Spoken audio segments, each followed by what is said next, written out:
What's up, everybody, and welcome back to Fireside Giants. I'm your host, Anthony Rivardo, joined by my co-host, Alex Wilson, previewing this Week 7 matchup between the New York Giants and the Philadelphia Eagles tomorrow afternoon. It's going to be a tough one, but the Eagles are beatable. All right, listen, the Eagles have gotten the better of the Giants quite a bit in recent years. However, this is not the same Eagles team. They're struggling as well. I know the Giants are struggling. We're 2-4, but we're at home at MetLife Stadium. It's Saquon Barkley's return. We're desperate for a win. We know that Saquon's going to get booed no matter how naive he is. This is a big time game for the New York Giants, like a must win. I think that if the Giants fall to 2-5 here, Alex, the season might just spiral out of control. But if they get to 3-4, they're right there in the race in the NFC East. They could salvage the season and even make a push for the playoffs, depending on how the second half of the year goes, especially considering they have another divisional matchup with Washington coming up soon. This is a huge game for the New York Giants. They need Daniel Jones and everybody else on the A game on Sunday afternoon. Now, we know that Daniel Jones has struggled a lot at MetLife Stadium in recent games. He hasn't thrown a touchdown pass there in like 600-something days. Kind of ridiculous. Hopefully that streak comes to an end and the New York Giants are able to find a way to bottle up Barkley and the Eagles and get a win on Sunday. I'm excited to go ahead and preview this crucial matchup, but before we do, Alex, how are you doing today, my friend? And how are you feeling heading into this Week 7 game? I'm doing pretty good, man. I mean, listen, this is a game the Giants can win. The Eagles are not playing good football. They barely beat the Browns. We've talked about that this week extensively. Their passing game has been suspect. They have A.J. Brown, Devonta Smith back, and their defense has given up a lot of yards. I just think the Giants, obviously losing Andrew Thomas is a significant blow to our offense and obviously does kind of hurt us in terms of production and scoring. Not that we were scoring much with him. But I'll say this. This is going to be Malik Nabers' show. It has been every time he's been healthy. He's back in the mix here. The Giants are going to get him the ball quickly. They're going to feed him the football, and he's going to do a lot after the catch. This is what he does. This is what we're going to lean on. And I think the Giants have to start to find a balance, though, Anthony. I don't think this has to be the Nabers' show anymore. I don't think it has to be him getting 15 targets a game. I think that we proved that we can move the football without him. I think we proved that Wan'Dale can be an asset. You can get the ball to Darius Slayton still. Tyrone Tracy is going to be a key component moving forward. I know Brian Daboll said that they're not going to just bench him for Devin Singletary. He's heavily going to be in the mix here on offense, and he's proved his worth. 100-plus yards in back-to-back weeks. I think he's earned the right to be, a 50-50 split, at least at this point in time. So, looking at this offense right now, you have to be more balanced. They can't just lean on Nabers to do everything for them. It's got to be some Nabers. It's got to be some Wan'Dale. Got to be little Slayton. Got to be some Tyrone Tracy. And another guy, I think, underrated piece on this team that hasn't been getting a lot of attention, but has started to kind of work his way into the groove over the last 2 weeks or so, is Theo Johnson. And Theo Johnson, we know how good of a player he was at Penn State. He's taken him a couple weeks, couple months to get used to the NFL speed and physicality, but I think he's finding his way, getting a little bit of momentum here, catching the football, not dropping anything, making some good blocks, doing his job, and when his name is called, he comes up big. So, right now, this is an offense that is trying to force chemistry at the quarterback position between Daniel Jones and Malik Nabers, but now it's time to force the balance. It's time for them to have a more, even distribution of targets, where Nabers, I think he'll get plenty, don't get me wrong, he'll be the primary focal point, but he doesn't have to be getting 80% of the targets anymore. He can get 60%. They can spread the other 40% around. They can get Tyrone Tracy more involved in the passing game, and Theo Johnson more exposed, and utilizing the seams and whatnot with his speed and kind of size there. So when you look at this offense, I think that the Eagles are going in saying this is going to be the Nabers' show. I don't think it has to be. I think he'll get his targets, he'll get his catches, he'll get his chances. But I think this is a situation where they have to be able to spread the ball around. Now, with that being said, Nabers is going to be the first read a lot of times. Can Daniel Jones get to his second read? Can he get to his third read? Can he evenly distribute the football? That's been really hard for him in the past. He's a kind of a one-read quarterback a lot of times. He locks in and he doesn't let go. When he does get to his second read, he's pretty accurate, but he rarely does. This is where we kind of face the limitations with our offense because of Jones at times. He's not able to evenly distribute the ball sometimes because of that inability to get through his progressions efficiently. Not having Andrew Thomas only complicates that further. How do you think this offense kind of moves forward with that in mind? Well, I think, like you said, they got to be more versatile. It can't just be the Malik Nabers show. And it will be. We know that Malik Nabers is going to get a bunch of targets. We know he's going to make a bunch of plays, but you can't just rely on one single player to carry your offense game in and game out. But Wan'Dale Robinson has also had a very high target share in the games that Malik Nabers has played. It hasn't just been Nabers for the Giants in any game this season. Like, sure, he is the most efficient playmaker. He is the big play hitter. He does all of those things for this offense. But even when he's on the field, Wan'Dale Robinson has been getting a bunch of targets and moving the sticks. Wan'Dale is not a flashy player. He doesn't generate big plays. He rarely goes for 20 plus yards. However, he does pick up those short, ugly yards, run after the catch, and create first downs. He's a very good player in that regard, and that allows the Giants to have a 3-level passing attack. Nabers can hit those deep shots. Obviously, Darius Slayton can as well. But all those short, intermediate routes, Theo Johnson, who you just mentioned, can do those things, and so does Wan'Dale Robinson. He does that very well. Meanwhile, Malik Nabers can win at all 3 levels of the field anyway. So I think it's going to be a little bit of a more versatile attack, a dynamic passing attack this week. I love the screen game that the Giants have going this season. They've been very great on those screen passes, a lot to Tyrone Tracy. Eric Gray had a couple in that Seattle game as well, and even Singletary has made some nice plays on screen reception. So the Giants just need to keep finding ways to get the ball into the hands of their playmakers with run after the catch abilities, whether that be on those screens or be those short yardage routes that are quick catches and then pick up yards after the catch with Robinson or Nabers. That's really been where the Giants have found the most success, in my opinion, because obviously they have struggled to hit the deep shots and throw the ball downfield. But when they can find opportunities to get their playmakers in space and create yards after the catch, that's when this offense has been very successful. So I'm hoping to see the Giants get their playmakers more involved closer to the line of scrimmage or even behind the line of scrimmage and let them create the yardage and get to work. I think that's going to be really important, especially considering the loss of Andrew Thomas. Without Thomas in the lineup, objectively true, the Giants' pass protection is going to be worse. Daniel Jones is not going to have as much time in the pocket as he had through the first 6 games of the season. Going forward, there's going to be some lapses in pass protection from the blind side. With that in mind, the Giants got to get the ball out of Jones' hands quickly to the playmakers, short, just let them make plays after the catch. That's going to be of the utmost importance. But Alex, what else are you looking at around the NFL this week? You got a good bet for us? I know that you're our betting man here. You usually got some good lines. What are you looking at? I dabble in the dark arts. What can I say? And this this video is sponsored by BetUS, of course. And I like the Detroit Lions this week against the Minnesota Vikings. I know the Vikings are really good this year, but Detroit's coming off a huge, just blockbuster beatdown of the Dallas Cowboys. And any team that beats the Cowboys down is a friend of mine. So I think I'm going to ride with the Lions this week at +1. At -105, they're underdogs, and coming off that win last week, they're on fire. Jared Goff, you said earlier today, we were talking about some bets, is absolutely cooking. So I'm taking Jared Goff and Amon-Ra St. Brown and Jordan Montgomery and Jahmyr Gibbs. I'm taking them to beat the Minnesota Vikings. I think their offense is just too on fire right now. Even if they go blow for blow, I think Detroit comes out on top in this one. So I'll take the +1. Obviously that would essentially be money line, which is +105. So maybe you even just take the money line at +105 instead of -105 with the spread at just +1. So just go for the win. Take the +105. That's what I'm going for. I'll put a $20 bet on this one. But guys, back to the Giants here. We talked about Saquon. We talked about him thinking he's not going to get booed. He is going to get booed. And in the end, I'm going to keep this brief. Saquon going to the Eagles is a good thing because they're going to have to pay his guarantees, and they're already facing massive decline within their coaching staff, within their personnel. They're trending in the wrong direction.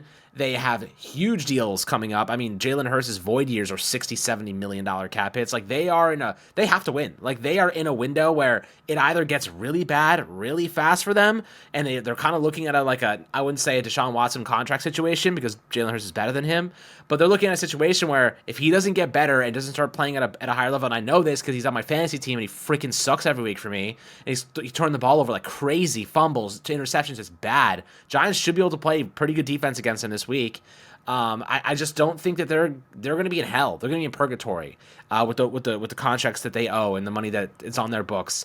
They're going to be strapped. They're going to have to draft out of their minds, and it's just not sustainable long term. So Giants can further demoralize them, like bury them. The Eagles are one loss away from the Giants from their entire coaching staff being on the hot seat. The Giants can force that and put their coaching staff in the hot seat. suddenly things are absolute hell. We know what that looks like, guys. We know what that feels like. We know what that rotation looks like, and it sucks.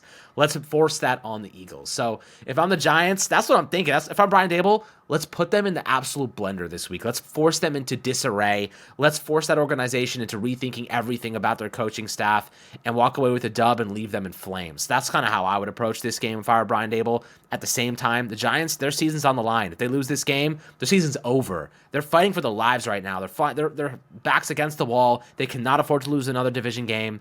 That's kind of the intensity that I would bring to this, pregame speech tomorrow afternoon.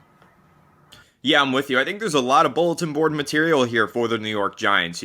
They've got many reasons to be pissed off about their recent losses to Philadelphia. They have reasons to be pissed off about the fact that Saquon Barkley now wears an Eagles uniform. There's a lot to be angry about. And also, you got to have that fuel in you, that fire under your ass right now because of the fact that you are 2-4, and because of the fact that if you lose this game, your season is likely over. The Giants have had enough of these losing seasons. You can see it and you can hear it every time Dexter Lawrence speaks to the media after a loss. Every time Bobby Okereke speaks to the media after a loss. You don't really feel it as much with Daniel Jones because he doesn't demonstrate any kind of personality when he speaks to the media. He doesn't like to give them an inch. But the other more animated players, Dexter Lawrence in particular, they're letting it known that they are sick and tired of losing football games. So if they are 2-4 in this one, you got to play like every game going forward is the Super Bowl if you're the Giants, in my opinion.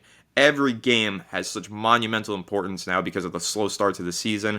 It's been a couple of tough breaks. It's been really difficult to, some of these losses, they just shouldn't have happened. They should have been wins. The Giants should not have lost that game against the Bengals, nor the game against the Cowboys, nor the game against Washington. Realistically, this team should have a winning record, but they don't. And that's really tough. That's a really tough pill for a lot of these players to swallow. But now you've got another opportunity here, your third divisional game of the season. You cannot lay an egg here. You have to go out there and you have to find a way to win. I don't care if it's an ugly one, a 10-7 victory, or if it's a shootout 35-38. Whatever you got to do, you got to find a way to win this game. It is of the utmost importance for the New York Giants. But when you're looking at this Philadelphia team, Alex, they do have some playmakers, not just Saquon Barkley, Devontae Smith. They've got A.J. Brown. They have a really, really great group of playmakers. And our secondary has honestly been pretty good this year, Alex. Like, it surprised us all. Deonte Banks has absolutely had his moments where we've been, got to be better. But he's also had some really great plays as well, especially in the more recent weeks when the Giants switched to playing more zone coverage.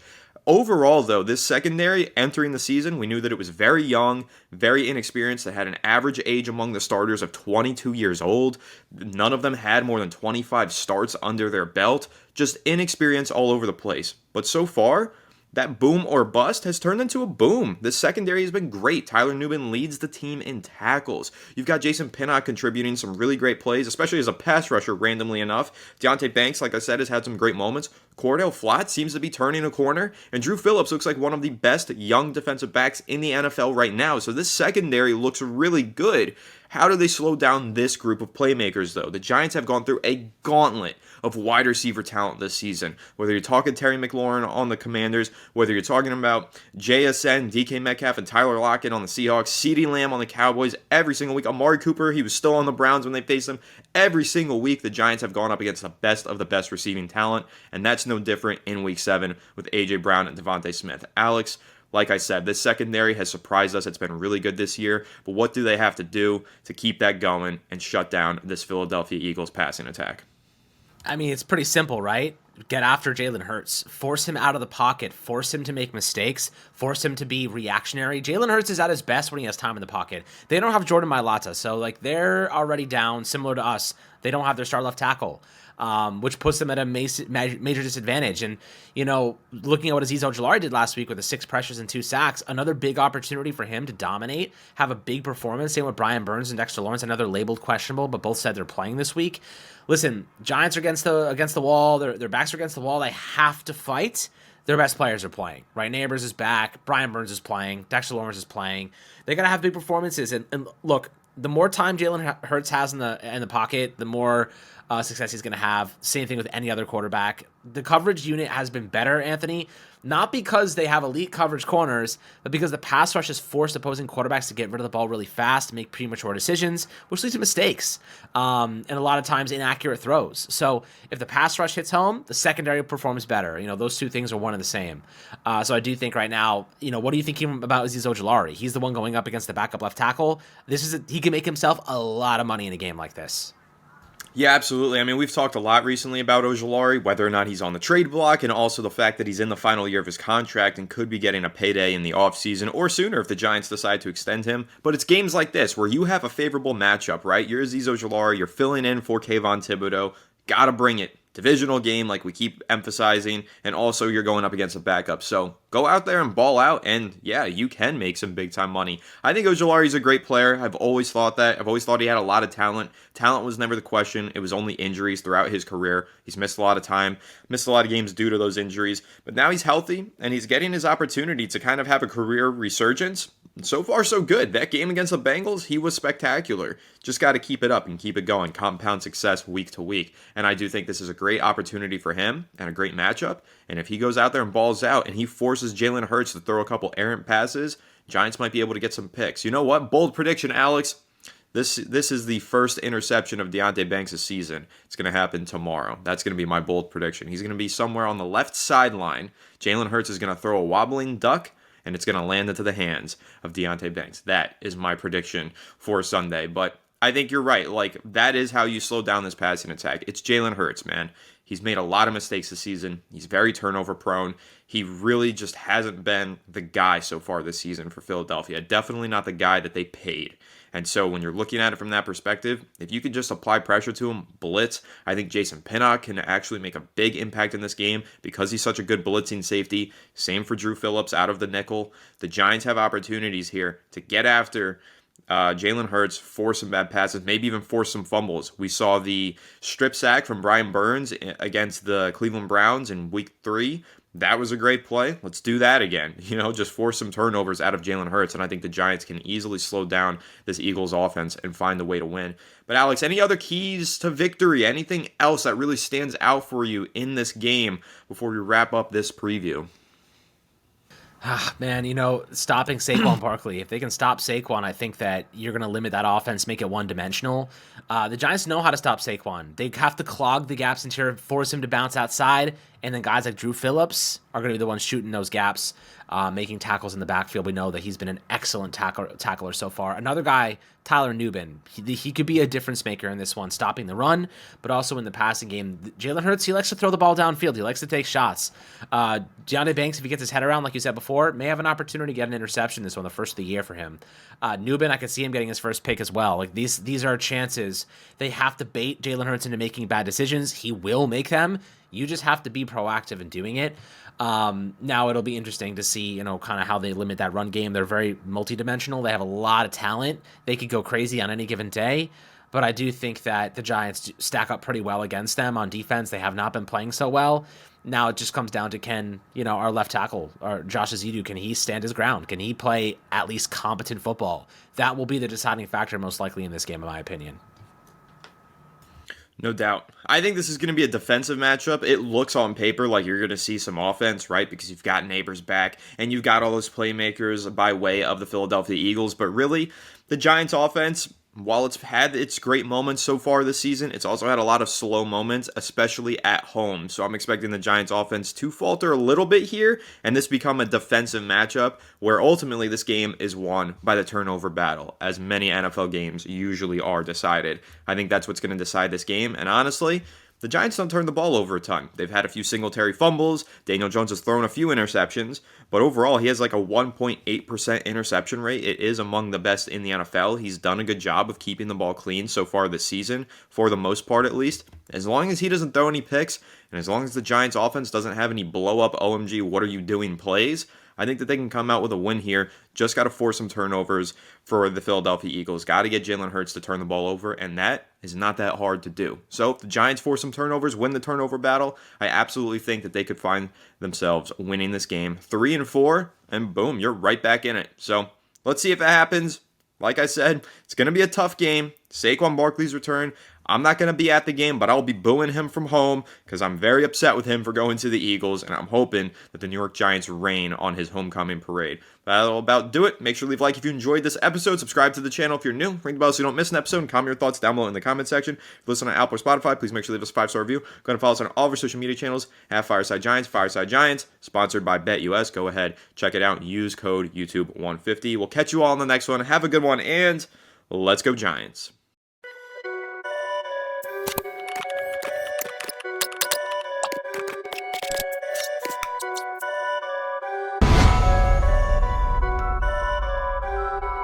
Perfect.